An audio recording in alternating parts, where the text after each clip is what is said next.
जय हिंद प्यारे बच्चों। तो चलिए आगे बढ़ाते हैं हमारे इस चैप्टर को एक और बहुत इंपॉर्टेंट टॉपिक के साथ। आज के इस लेक्चर में मैं जो टॉपिक आपसे डिस्कस करने जा रहा हूं, ये इस चैप्टर का सबसे इंपॉर्टेंट टॉपिक है। और बेटा आप कोई भी परीक्षा की तैयारी कर रहे हैं, चाहे आप नीट की बात करें, चाहे जेईई मेंस की, या बेटा बोर्ड परीक्षा की, हर परीक्षा में इससे सवाल लगातार हर साल पूछे जा रहे हैं, इसीलिए बहुत इंपॉर्टेंट होने वाला है। और साथ ही साथ इसकी एक और इंपॉर्टेंस ये होती है कि जब आप आगे चल के बेटा केमिस्ट्री में दूसरे चैप्टर पढ़ेंगे, वहां पर भी इसके कॉन्सेप्ट हम यूज किया करेंगे। बहुत ज्यादा काम का टॉपिक है बेटा आज ये, इसलिए बहुत ध्यान से समझे।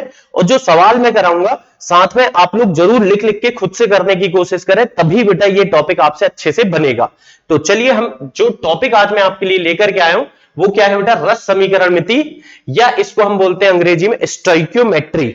क्या बोलते हैं बेटा, स्टोइकियोमेट्री या रस समीकरण मिति। होता क्या है रस समीकरण मिति या स्टोइकियोमेट्री? तो इसके लिए सबसे पहले हम बिल्कुल बेसिक से बात करते हैं। आपने कक्षा 10वीं में पढ़ा है कि जब कोई रासायनिक अभिक्रिया होती है तो दो या दो से अधिक अभिकारक आपस में मिलकर उत्पाद का निर्माण करते हैं। इसमें बेटा जो पदार्थ अभिक्रिया करते हैं उन्हें हम अभिकारक कहते हैं, और जो पदार्थ बनते हैं उन्हें हम क्या कहते हैं बच्चों, उत्पाद। तो रस समीकरण मिति में यानी कि स्टोइकियोमेट्री में बेसिकली हम बात करेंगे कि मात्रा कितनी लगेगी। मतलब कि अगर मुझे किसी उत्पाद की एक फिक्स मात्रा बनानी है तो उसके लिए मुझे कितने अभिकारक की जरूरत होगी। मतलब कि बेटा मुझे मान लो 2 कप चाय बनानी, तो कितनी उसमें शक्कर लगेगी, कितनी पत्ती लगेगी, कितना दूध लगेगा, कितना पानी लगेगा, इसके बारे में हम बात करेंगे।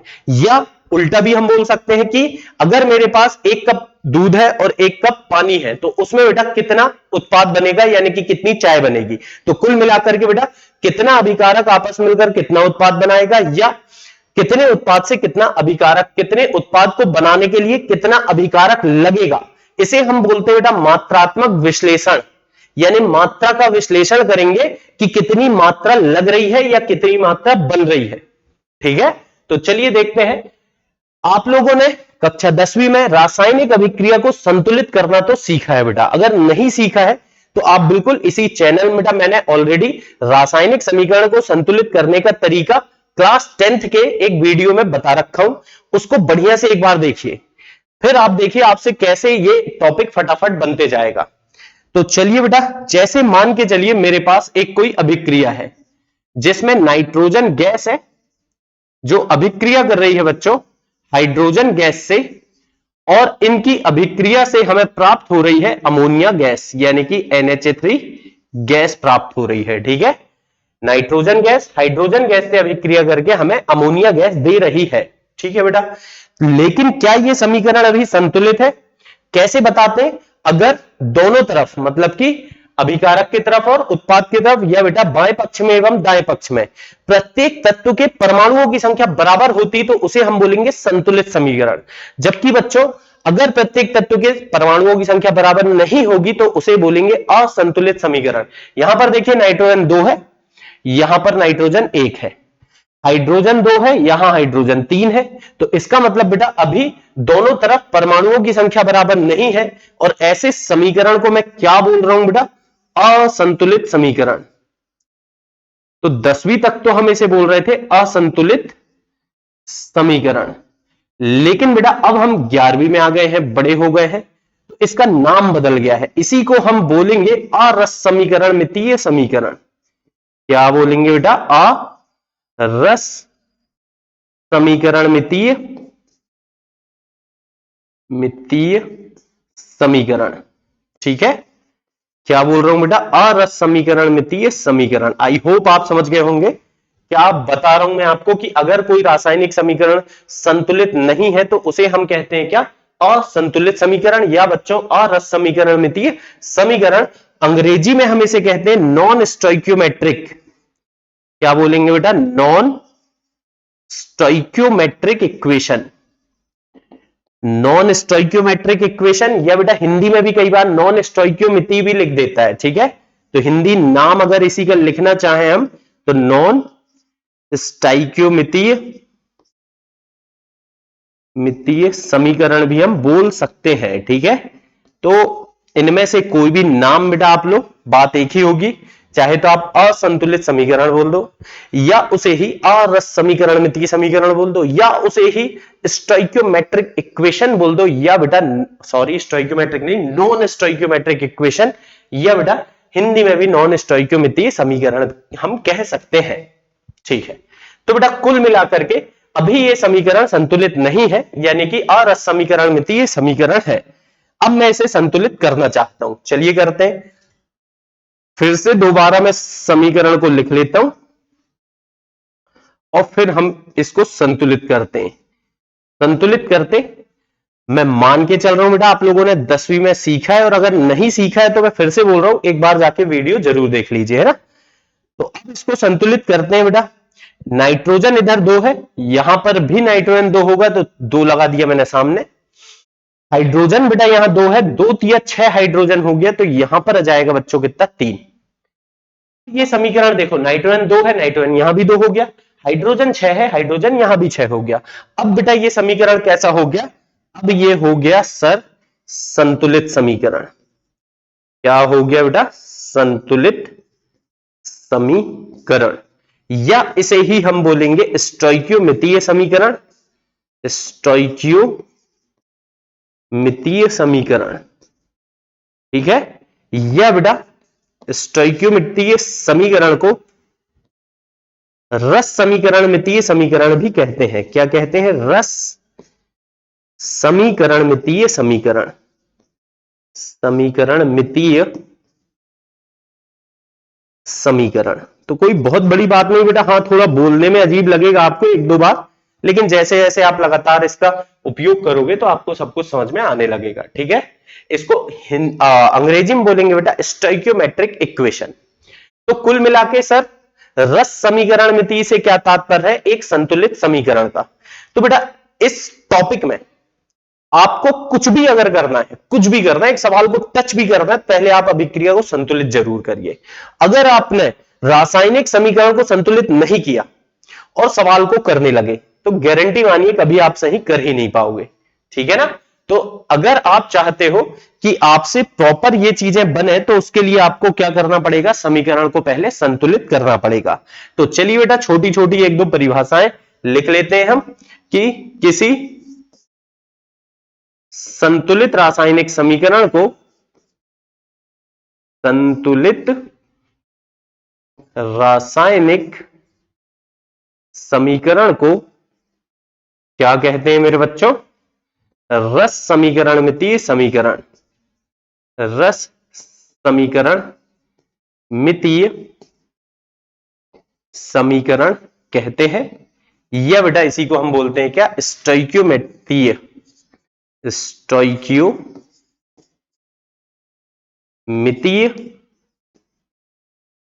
समीकरण कहते हैं। ठीक है, तो ये हो गई इसकी परिभाषा। परिभाषा से खैर कोई मतलब नहीं है, कभी नहीं पूछी जाएगी बेटा, बस आपको पता होना चाहिए कि जब भी हम स्टोइकियोमितीय समीकरण की बात कर रहे हैं या बेटा रस समीकरण मितीय समीकरण की बात कर रहे हैं तो अभिक्रिया को संतुलित जरूर करेंगे। ठीक है, तो अब फिर से मैं लिखता हूं वही अभिक्रिया अपनी, N2 गैस किससे अभिक्रिया कर रही थी बेटा, O2 गैस से, सॉरी H2 गैस से, है ना, हाइड्रोजन गैस से, हाइड्रोजन गैस से, और बन क्या रहा था बच्चों, अमोनिया गैस। तो अभी ये समीकरण संतुलित नहीं था, इसीलिए इसको हम बोल रहे थे अरस समीकरण मितीय समीकरण या असंतुलित समीकरण या नॉन स्टोइकियोमितीय समीकरण। लेकिन बच्चों अगर मैंने इसको कर लिया संतुलित, संतुलित करने के लिए कोई सही नंबर बेटा, कोई सही संख्या हम सामने लिखते हैं ताकि दोनों तरफ प्रत्येक तत्व के परमाणुओं की संख्या बराबर हो जाए। अब ये जो अंक हमने सामने लिखे संतुलित करने के लिए बेटा, ये जो अंक हमने लिखे हैं, अब देखिए इसके सामने तो मैंने कुछ नहीं लिखा, तो जहां कुछ नहीं होता है बेटा सामने तो हम एक मान लेते हैं। ये बात तो हमने गणित में पहले भी पढ़ रखे हैं कि जहां गुणा में कोई अंक ना हो तो एक तो ले ही सकते हैं बेटा।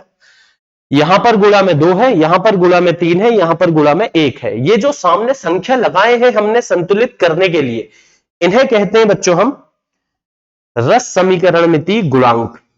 क्या बोल रहा हूं बेटा मैं, रस समीकरण मितीय गुणांक। ठीक है, तो रस समीकरण मिति गुणांक या बेटा इसे हम स्टोइकियोमेट्रिक कोफिशिएंट कहते हैं। अंग्रेजी में क्या बोल रहे हैं बेटा हम? स्टोइकियोमेट्रिक। देखो थोड़ा बहुत इंग्लिश शब्द भी पता होना चाहिए ताकि थोड़ा सा बेटा अच्छे चीजें भी आप पढ़ सको, है ना। कोफिशिएंट, ठीक है। तो रस समीकरण मिति गुणांक क्या है? किसी असंतुलित रासायनिक समीकरण को संतुलित करने के लिए प्रत्येक यौगिक के सामने, प्रत्येक अभिकारक तथा उत्पाद के सामने लगाए गए अंक क्या कहलाते हैं बेटा? रस समीकरण मिति गुणांक। चलिए परिभाषा भी लिख लेते हैं हम। क्या लिखूंगा बेटा? किसी रासायनिक समीकरण को, रासायनिक समीकरण को क्या करने के लिए बेटा? संतुलित करने के लिए, संतुलित करने के लिए प्रत्येक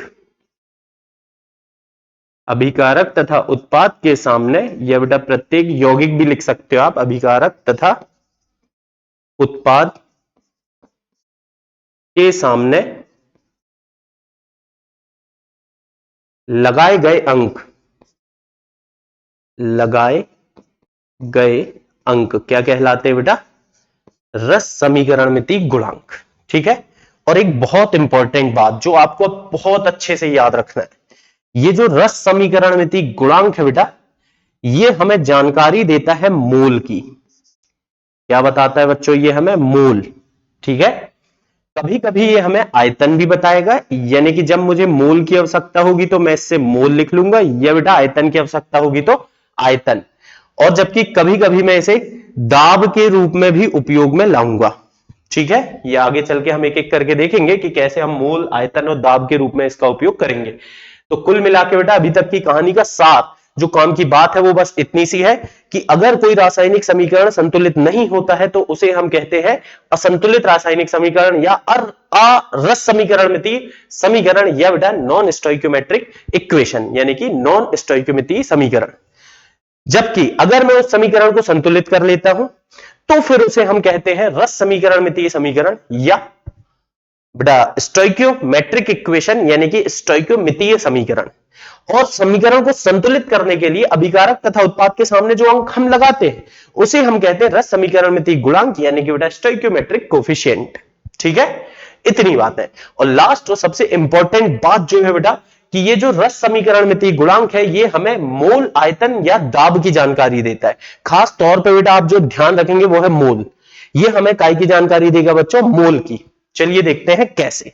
तो कुल मिलाकर के अब हमें यह समझ में आ गया है कि अगर मैं रस समीकरण मितीय को पढ़ना चाह रहा हूं तो हमेशा समीकरण को पहले क्या करूंगा बेटा? संतुलित। ठीक है, तो ध्यान रखें बेटा क्या बोल रहा हूं, ये बात भी नोट कर ले कि रस समीकरण मितीय गणना के लिए, गणना के लिए क्या करेंगे बेटा? सर्वप्रथम रासायनिक समीकरण को संतुलित किया जाता है। अगर आपने संतुलित नहीं करे तो बेटा हो गया गेम, है ना। समीकरण को क्या किया जाता है मेरे बच्चों? संतुलित किया जाता है। ठीक है बेटा, बढ़िया है। अब संतुलित कर लेना, ध्यान रखना इस बात को, तभी आप आगे बढ़ना। अब चलिए एक एक करके हम समझते हैं बेटा। सबसे पहले यहां पर हम जो रस समीकरण मितीय समझना चाह रहे हैं वो समझना चाह रहे हैं बेटा मोल के रूप में। मोल के रूप में क्या पढ़ेंगे बेटा? रस समीकरण, रस समीकरण मितीय, यानी कि बेटा स्टोइकियोमेट्री या स्टोइकियोमितीय, जो भी आप कहना चाहें कह सकते हैं। तो चलिए हम देखते हैं कि कैसे आखिर हम मोल के रूप में रस समीकरण मितीय को समझ सकते हैं। तो बेटा इसके लिए हम सबसे पहले क्या करेंगे? हमने मान लो एक उदाहरण लिया, N2 गैस, नाइट्रोजन गैस है बेटा, ये हाइड्रोजन गैस से अभिक्रिया कर रही है और उससे हमें प्राप्त क्या हो रही है, अमोनिया गैस। देखिए ऐसा नहीं कि यही समीकरण है बेटा, लेकिन इससे क्या है, सारी बातें समझना थोड़ा आसान होता है। बाकी और भी है सवाल, हम आगे चल के अभी करेंगे। सबसे पहले कुछ भी करना है, कुछ भी आया बेटा, सबसे पहले तो अभिक्रिया को करोगे आप संतुलित, और संतुलित करने के लिए यहां पर बच्चों मैंने लगाया 3 और यहां पर लगाया 2। अब ये हो गया संतुलित रासायनिक समीकरण, यानी कि रस समीकरणमितीय समीकरण, स्टोइकियोमेट्रिक इक्वेशन, स्टोइकियोमितीय समीकरण। अब बच्चों इसे मैं कहता हूं अभिक्रिया की शक्ल। मैं तो ना तो रस समीकरणमितीय बोलूंगा, ना तो बेटा स्टोइकियोमेट्री बोलूंगा, मैं बोलूंगा अभिक्रिया की शक्ल। इस शक्ल देख के हमें क्या क्या पता चलता है, तो मुझे यहां से बड़े आराम से पता चल रहा है बेटा कि नाइट्रोजन का मोल कितना होगा, जितना इसका रस समीकरण मिति गुणांक है, यानी कि बेटा 1 मोल। हिंदी में लिख देता हूं मैं, कितना मोल होगा बच्चों, 1 मोल। ठीक है, हाइड्रोजन का कितना होगा, देखिए 3 मोल, और अमोनिया कितनी बन रही है, 2 मोल। तो कुल मिलाकर के बेटा यह अभिक्रिया चीख चीख करके बता रही है कि जब 1 मोल नाइट्रोजन 3 मोल हाइड्रोजन से अभिक्रिया करती है तो 2 मोल अमोनिया बनती है। एक बात ध्यान रखें बेटा, केमिस्ट्री यही तो है, इसमें 3 और 1 4 नहीं होता है, 2 और 2 4 नहीं होता है, हो भी सकता है नहीं भी हो सकता है। जैसे इस अभिक्रिया में देखो, कोई साधारण इंसान से आप पूछोगे कि 1 मोल नाइट्रोजन और 3 मोल हाइड्रोजन मिलाए कितना बनेगा, कोई बोल देगा कि 1 मोल नाइट्रोजन डाल रहा है तू और 3 मोल हाइड्रोजन डाल रहा है, मतलब कि 4 मोल बनेगा उत्पाद। लेकिन नहीं बेटा, यही तो केमिस्ट्री है कि यहां पर 1 मोल और 3 मोल मिलकर 2 मोल बनाते हैं। अब देखो सवाल से खेलना सीखो आप। यदि आपसे पूछा गया चल बेटा 2 मोल नाइट्रोजन है तो बता कितनी हाइड्रोजन लगेगी और कितनी अमोनिया बनेगी, तो देखो जबकि 1 से बन रहा है 3, 1 से सॉरी बेटा 1 के लिए लग रहा है 3, तो 2 के लिए कितना लगेगा मेरे बालक बता सकते हैं, 6 मोल लगेगा। ठीक है, 1 के लिए 3 तो 2 के लिए 6। 1 से बन रहा है 2, तो 2 से कितना बनेगा बेटा, 2 से बनेगा सर 1, सॉरी 1 से बन रहा था 2, तो 2 से बनेगा 4, है ना। कितना बन गया बेटा, 4 मोल। ऐसे सवाल आएंगे। तो आपको सवाल पूछा गया, मान लीजिए कि भाई साहब अगर आपको इसी अभिक्रिया में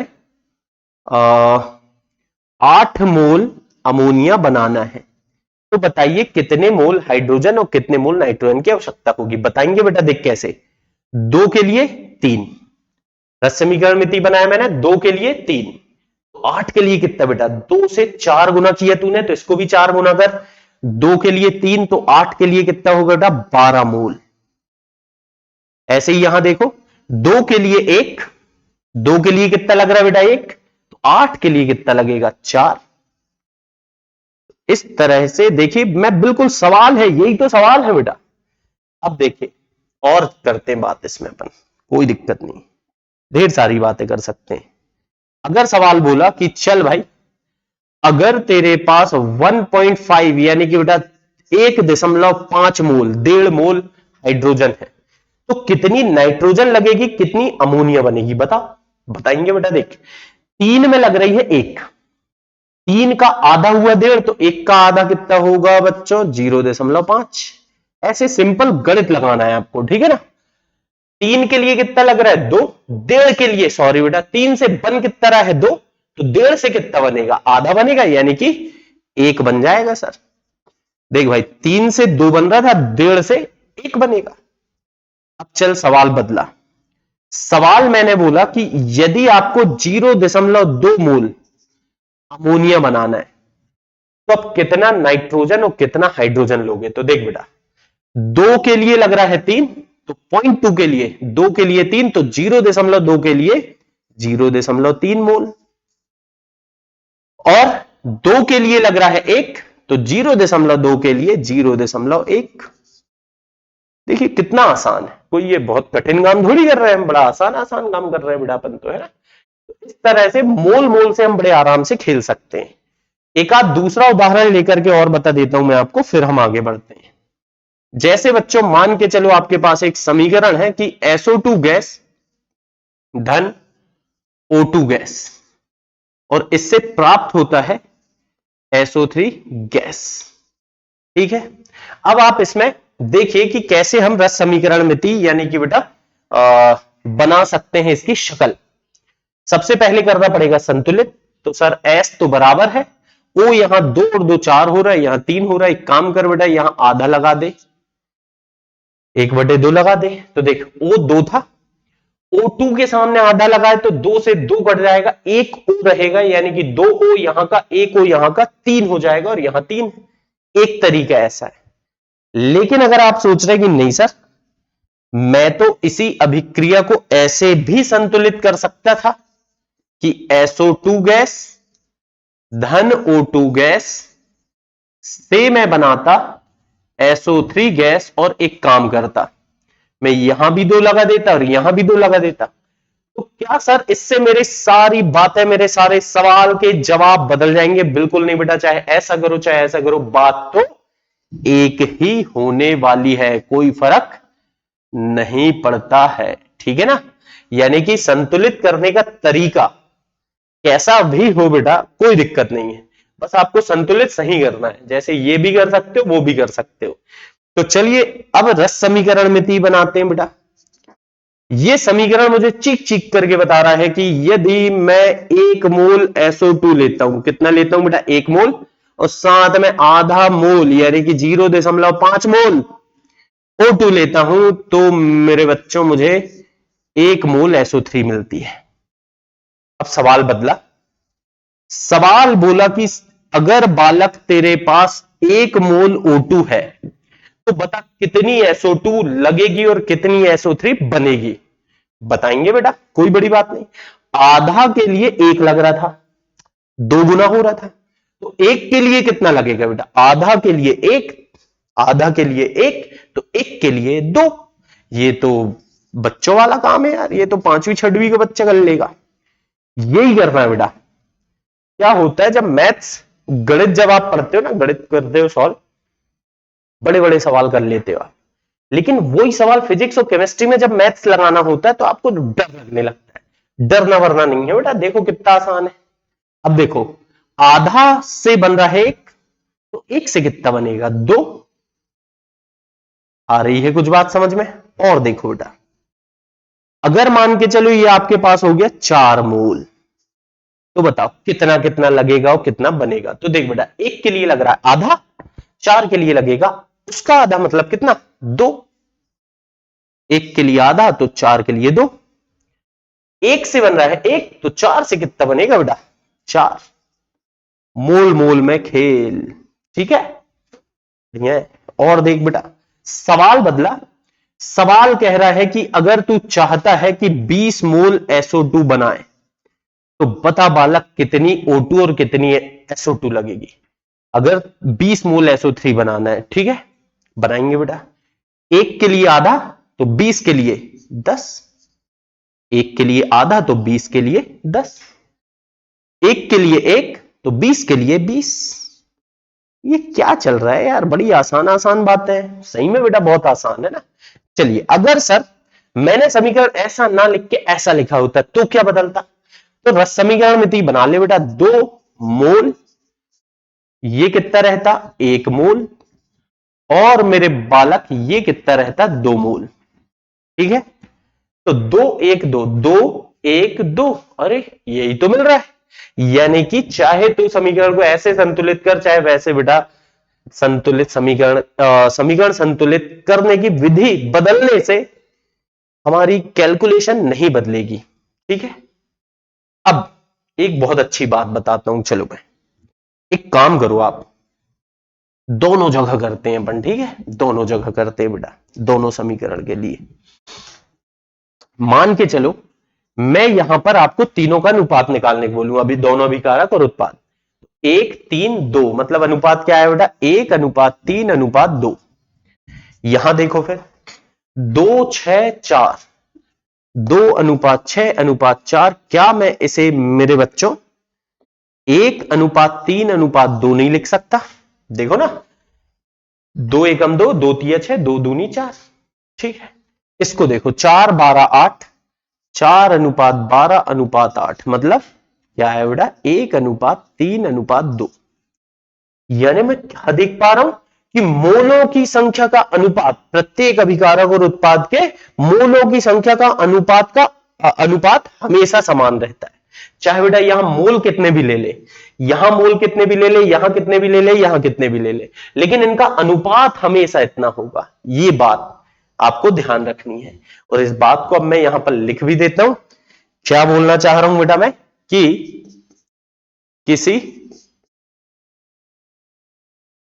रस समीकरण मितीय समीकरण में, रस समीकरण मितीय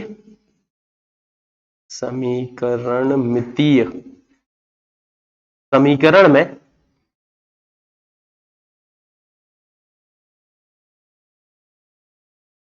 प्रत्येक अभिकारक तथा उत्पाद के मोलों की संख्या का अनुपात, मोलों की संख्या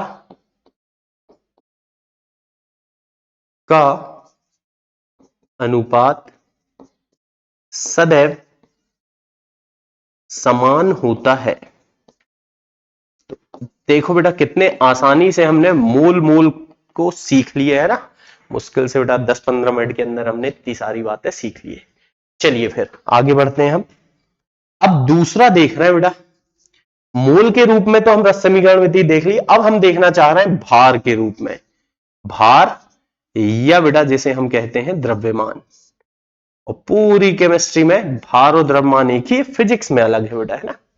भार या द्रव्यमान के रूप में क्या पढ़ेंगे बच्चों, रस समीकरण मितीय, रस समीकरण मितीय यानी कि स्टोइकियोमेट्री। ठीक है, देखते हैं बेटा कि आखिर कैसे भार के रूप में हम रस समीकरण मिति को समझ सकते हैं। ठीक है, अब देखिए एक संतुलित समीकरण का उदाहरण, वही अपना फेवरेट वाला ले ले बेटा, हम तो पूरा टॉपिक उसी से समझ जाएंगे। N2 + 3H2 से क्या बनने वाला है बच्चों, इससे बनने वाला है 2NH3। ये आपका संतुलित समीकरण है। अगेन बेटा फिर से बोलना चाहूंगा मैं, अगर आपने समीकरण संतुलित नहीं किया है तो हमेशा पहले बेटा क्या करोगे, आप समीकरण को संतुलित करोगे, तभी आपकी कैलकुलेशन सही होगी। अब देखिए कैसे कर रहा हूं मैं, अब इसकी भार के रूप में, द्रव्यमान के रूप में रस समीकरण मिति बना रहा हूं, स्टोइकियोमेट्री बना रहा हूं। मोल के रूप में तो हम बना लेते हैं सर, 1 मोल, 3 मोल, 2 मोल, लेकिन भार के रूप में कैसे बनाएंगे बेटा, कोई बड़ी बात नहीं। भार के रूप में देख, नाइट्रोजन का परमाणु भार 14, 14 दूनी कितना हो गया मेरे वाला, 28 ग्राम। ठीक है, हाइड्रोजन का एक दूनी 2 तिया 6 ग्राम, और नाइट्रोजन का 14 और 3 17 दूनी 34 ग्राम। अच्छा एक बात ये तो आपको समझ में आई होगी कि कहां से ये मात्राएं मैं लिख रहा हूं, और इसी को हम बोलेंगे अभिक्रिया की रस समीकरण मिति। क्या बोलेंगे बच्चों इसे हम, अभिक्रिया की रस समीकरण मिति। ठीक है, तो इसे हम बोल रहे हैं बेटा अभिक्रिया की रस समीकरण मिति, जिसमें 28, 6 और 34। अब एक बात आप देखो ढंग से, इस 28 और 6 को जोड़ के देखो बेटा, 28 और 6 34 आएगा सर, और यहां भी 34 है, मतलब मैं ये बड़े आराम से बोल सकता हूं कि यह द्रव्यमान संरक्षण के नियम का पालन कर रहा है। क्या बोल सकता हूं बच्चों में कि एक संतुलित रासायनिक समीकरण, कौन सा बेटा, एक संतुलित रासायनिक समीकरण सदैव द्रव्यमान संरक्षण के नियम का पालन करता है, संरक्षण के नियम का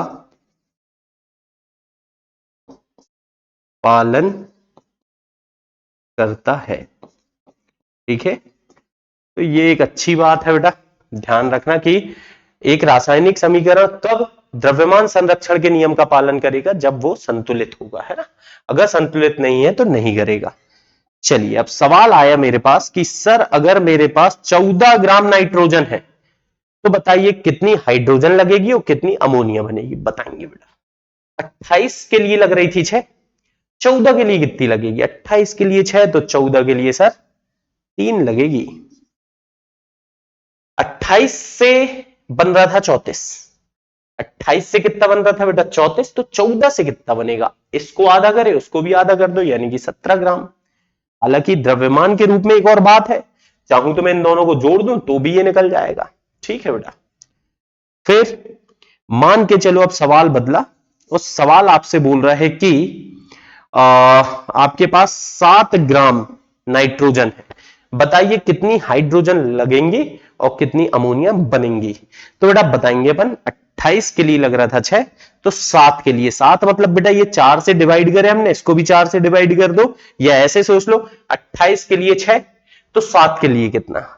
तो बेटा क्या करेंगे, 6 गुणित 7 बटे 28, इधर इधर वालों का गुणा कर दो, बटे में ये ले आओ, मिल जाएगा। तो आप करोगे बेटा ये आएगा 1.5 ग्राम। अब देखो 28 से बन रहा है 34, तो 7 से कितना बनेगा बेटा? भागित 4 कर दो आप, 8.5 ग्राम। इस तरीके से हम द्रव्यमान के रूप में बता सकते हैं। ठीक है, और देखते हैं बेटा, एक दो और देख लेते हैं। मान करके चलिए सवाल ने बोला कि अगर आपको 60 ग्राम हाइड्रोजन है आपके पास, तो इसी अभिक्रिया में कितनी नाइट्रोजन लगेगी और कितनी अमोनिया बनेगी, बता देंगे बेटा। 6 के लिए लग रही थी 28, तो 60 के लिए मतलब बेटा 10 गुना, तो इसको भी 10 गुना करो, 280 ग्राम। 6 के लिए बन रही थी 34, तो 60 के लिए कितनी बनेगी सर? 340 ग्राम। तो इस तरीके से देखिए कैसे हम बड़े आसानी से भार के रूप में यानी द्रव्यमान के रूप में ये काम कर सकते हैं। चलिए अब एक छोटे से प्रश्न के द्वारा और एक बार समझाता हूं मैं कि कैसे हम द्रव्यमान के रूप में रस समीकरण मिति से या बेटा मोल के रूप में रस समीकरण मिति से सवाल करेंगे। अगर आपको दे रहा है सवाल कि 1.2 ग्राम कार्बन के दहन से प्राप्त CO2 का द्रव्यमान बताइए, CO2 का द्रव्यमान ज्ञात कीजिए। ठीक है बेटा, तो बताएंगे अपन, देखते हैं कैसे बताएंगे। कार्बन का दहन, कार्बन है बेटा, दहन मतलब ऑक्सीजन से अभिक्रिया, और बनेगा क्या? CO2। तो सबसे पहला काम आप क्या करने वाले हो? अभिक्रिया को संतुलित। कार्बन बेटा ठोस होता है तो S लिख दिए, ऑक्सीजन गैस होती है और CO2 भी गैस होती है। हाँ, अब मुद्दे की बात यह है कि कार्बन, ऑक्सीजन, CO2 तीनों हम लिख लिए, संतुलित है कि नहीं? कार्बन एक है, ऑक्सीजन दो है, बराबर है भैया। ये तो बड़ा अच्छा हो गया, संतुलित है पहले से ही। अब इसको सर मैं द्रव्यमान के रूप में करूंगी मोल के, तो देख बेटा इसको हम द्रव्यमान के रूप में भी कर सकते हैं और मोल के रूप में भी कर सकते हैं, अपनी जो मर्जी हो बेटा, अपनी इच्छा के ऊपर। चलो अगर मैं मान लो पहले इसको द्रव्यमान के रूप में करके दिखा रहा हूं, फिर बेटा मोल के रूप में भी कर लेंगे, है ना। इसकी रस समीकरण मिति बनाओ। कार्बन का परमाणु भार होता है 12, ऑक्सीजन का 16 दूनी 32 हो जाएगा, और ये हो जाएगा बेटा 12 धन 32 यानी कि 44 हो जाएगा। ये तो हो गई रस समीकरण मिति। अब सवाल में जो मात्रा दी है उसको देखो बच्चों, कितनी दी है? 1.2 ग्राम। तो अब आप बताओ, सवाल ने पूछा है कि 1.2 ग्राम कार्बन के दहन से CO2 कितना बनेगा। ठीक है, तो 12 से बन रहा है 44, 12 से 44 तो 1.2 से, जबकि जमा लो बेटा, जबकि 12 ग्राम से कितना बन रहा है? 44 ग्राम। तो सर मुझे बताइए 1.2 से कितना बनेगा? जिनकी गणित तगड़ी होगी बेटा, 10वीं तक अच्छी गणित करके आए, वो तो वैसे ही बता देंगे। जिनको ऐसे ही डायरेक्ट नहीं आ रहा, तो देखो कैसे, इधर और इधर वाले का करो गुणा, 1.2 गुणित 44 और बटे में आ जाएगा बेटा सामने वाला अंक यानी कि 12। अब मैं क्या करूंगा, ये दशमलव है बेटा, दशमलव को हटाने के लिए एक जीरो बटे में लगा दूंगा, 120 हो जाएगा। 12 एकम 12, 12 ही धाम 120, इसमें 10 से भाग दूंगा बेटा, 4.4 ग्राम आएगा। यानी कि बड़े आराम से हम बता सकते हैं कि सर CO2 कितनी बनेगी? 4.4 ग्राम बनेगी।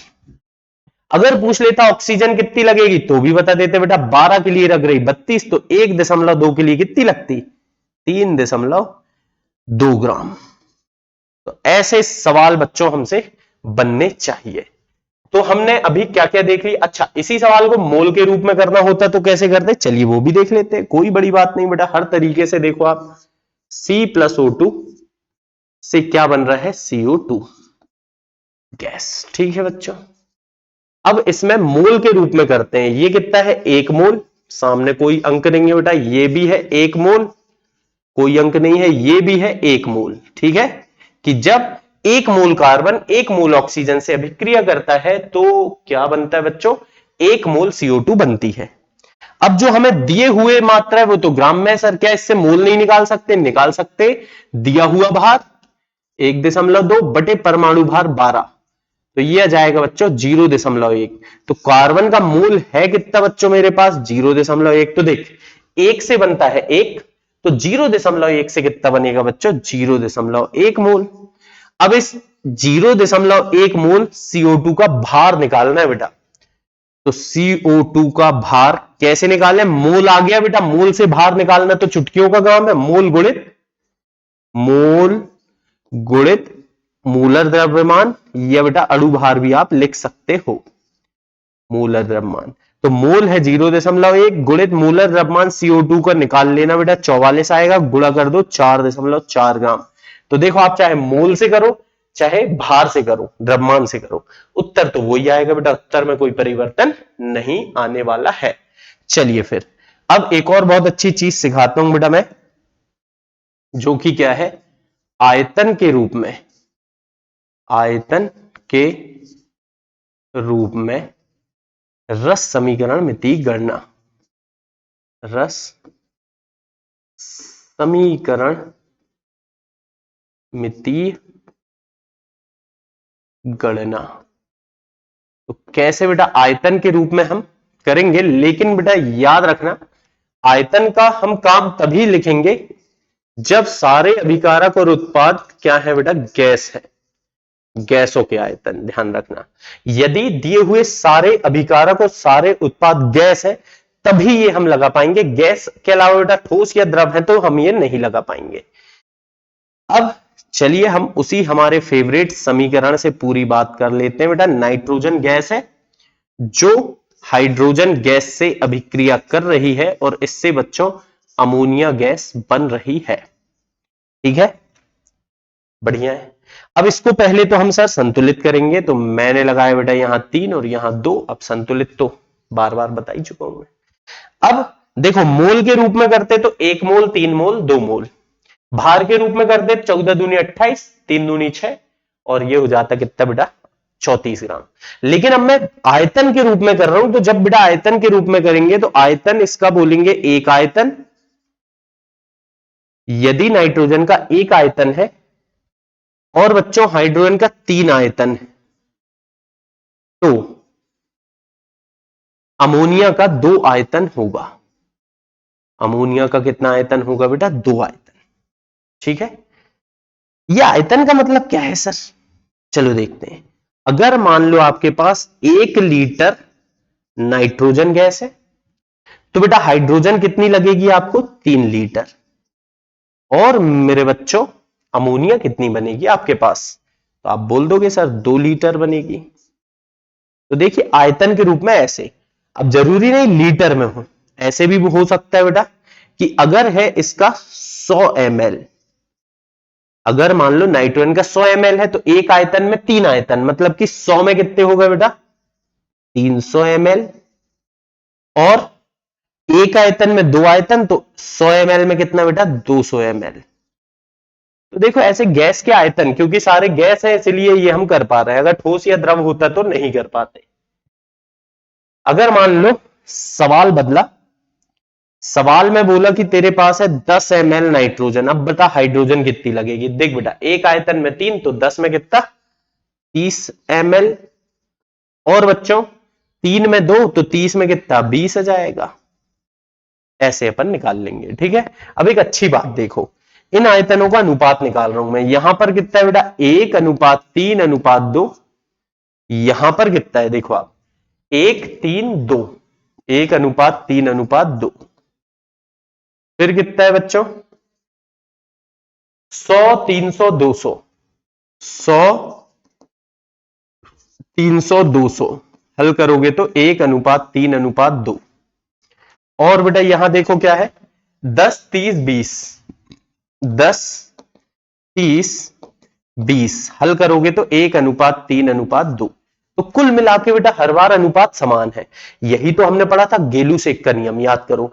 गेलू-सेक का नियम क्या कहता है कि किसी रासायनिक अभिक्रिया में भाग लेने वाली गैसें सदैव आयतन के एक स्थिर अनुपात में होती हैं, निश्चित अनुपात में होती हैं, तथा यदि बनने वाला उत्पाद भी गैस है तो वह भी अभिकारक गैसों के साथ स्थिर आयतन में होता है। फिर से सुनना बेटा, क्या बोले हमने कि किसी रासायनिक, गेलू-सेक का नियम क्या कहता था, किसी रासायनिक अभिक्रिया में निश्चित ताप एवं दाब पर भाग लेने वाली गैसें या अभिकारक गैसें सदैव आयतन के एक सरल अनुपात में होती हैं, आयतन के एक सरल अनुपात में होती हैं, तथा बनने वाला उत्पाद भी अगर गैस है तो वह भी अभिकारक गैसों के साथ सरल अनुपात में होगा। देखो बेटा ये सब सरल अनुपात हमें प्राप्त हो रहे हैं। तो ये गेलू-सेक का नियम भी मैंने आपको याद दिला दिया। तो इस तरीके से बेटा आयतन के रूप में भी हम काम कर सकते हैं। अब आखिरी और देख लेते हैं, फिर कुछ अच्छे सवाल करते हैं दाब के रूप में। स्टोइक्योमेट्री, तो बेटा दाब के रूप में क्यों कर रहे हैं अपन, देखो क्योंकि हमने पढ़ा है कि जो दाब होता है बेटा मोलों की संख्या के अनुक्रमानुपाती होता है। हमने पढ़ा गैसों के लिए PV is equal to NRT, PV बराबर क्या होता है, एनआरटी। ध्यान रखें बेटा, किसके दाब के रूप में, गैसों के। अगर अभिकारक और उत्पाद गैस है तभी आयतन और दाब का काम लगेगा, अदरवाइज बेटा हम हमेशा मोल या द्रव्यमान से काम चलाते रहेंगे। तो मैं क्या बोल रहा हूं बच्चों, देखना यहां से बोलेगा P समानुपाती है, मतलब मोलों की संख्या दाब के समानुपाती है। तो क्योंकि बेटा दाब और मोलों की संख्या एक दूसरे के समानुपाती है, इसीलिए अगर कोई अभिक्रिया हो रही है तो जो जिस अनुपात में मोलों की संख्या होगी उसी अनुपात में दाब होगा। इस बात का फायदा उठाएंगे हम कई बार। अभिक्रिया की मात्रा अगर हमें दी रहेगी दाब के रूप में बेटा, अगर दाब दिया रहेगा तो इसी बात का फायदा उठा के हम सवाल को करेंगे। देखिए जैसे इसके मोल कितने लिख रहे थे बेटा, एक, तो हम दाब भी बोल सकते हैं एक दाब। इसके मोल लिख रहे थे 3, तो दाब लिख सकते हैं बेटा 3 दाब, और इसका होगा 2 दाब। हालांकि दाब क्या चीज है, ये तो इकाई के साथ रहेगा ना बच्चों। जैसे आपके पास रहेगा 1 एटीएम दाब है, तो इसका दाब कितना रहेगा, 3 एटीएम।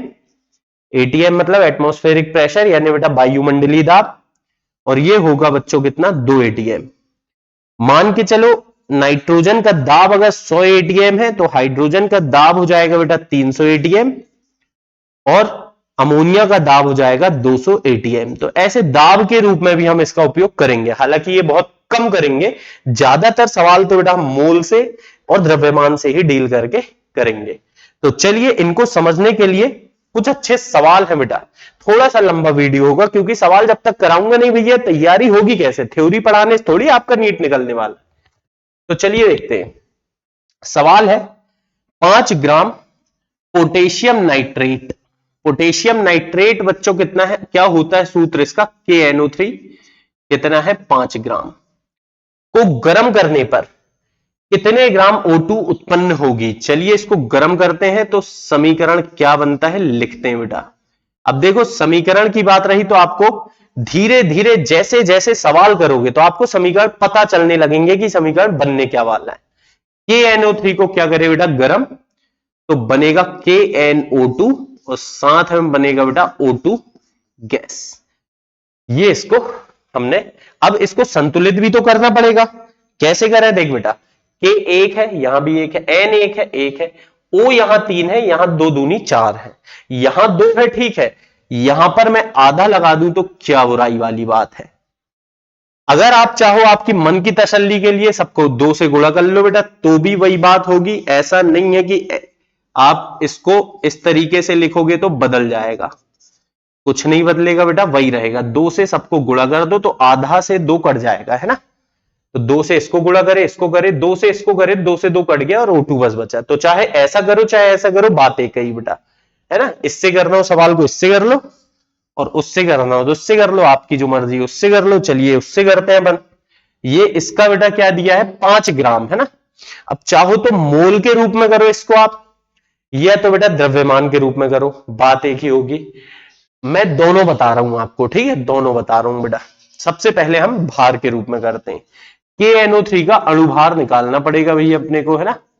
निकाल लेंगे। के का होता है 39, एन का होता है बेटा 14, ओ का 16 × 32 = 16 × 48। जोड़ जाड़ दो बेटा, कितना आएगा, 8 और 4 12 और 9 21, बज गए 2, 4 और 2